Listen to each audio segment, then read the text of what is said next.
This summer, I traveled to Nepal for my Global Outreach Fellowship, and I spent 2 months in a rural orphanage in Batalachor, Pokhara, which is the second largest city in Nepal. When I arrived at the orphanage, I learned about their motto, "Give the net, not the fish." Sarada, the president of the orphanage, had told me she'd rather teach the kids long life skills, like milking a cow, fertilizing crops in the organic garden, and composting, as those were skills that they could carry with them forever, rather than to just give them something on a silver platter. I also came to know that the kids at the orphanage were not typical orphans like we see in America. They were labeled as a bastard's child and were a result of premarital sex. Some of the kids were also given away to the orphanage because their parents had remarried, and typically in the new marriage, the children from the previous marriage are not accepted. Because it was a self-sustaining orphanage, I found it very hard to adjust to the living conditions at first. Living in America, it was really easy for me to take things for granted. I went from a very comfy mattress and a full roof over my head to nearly the exact opposite. I even came to know that rats would be surprising me every night in my sleep. However, after 3 weeks at the orphanage, my co-teacher and I went to the school with the kids, and we were able to talk to the principals for the Pragati English boarding school. They gave us a tour of both the primary and the secondary schools, and told us that we would be able to teach that same day. We took on 2 classes that day, and had 50 students in each class. It was probably one of the best nerve-wracking days ever. From that day, my time in Nepal had changed. I saw a bigger picture than my personal hardships, and I tried to embrace the simplistic lifestyle from everyone around me.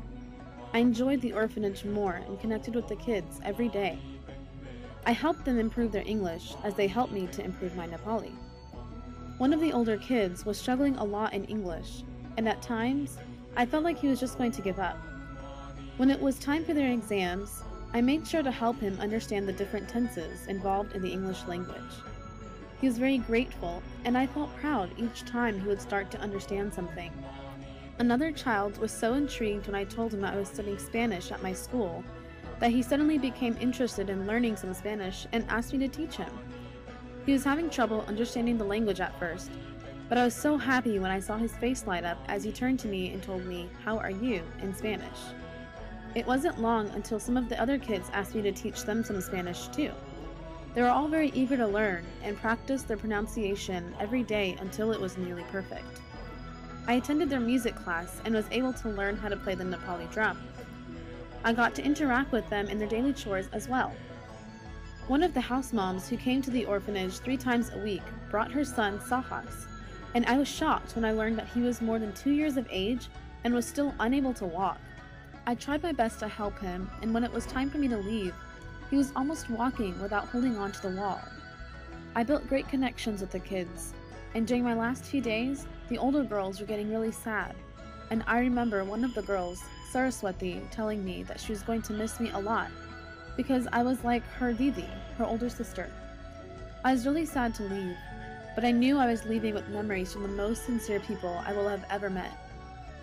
To me, Nepal is like the hole in the wall of paradise, where poverty and lack of resources separate people by day, but sincerity and culture bring the same people back together at the end of the night. I absolutely loved my time in Nepal and would not trade my experience for anything in the world.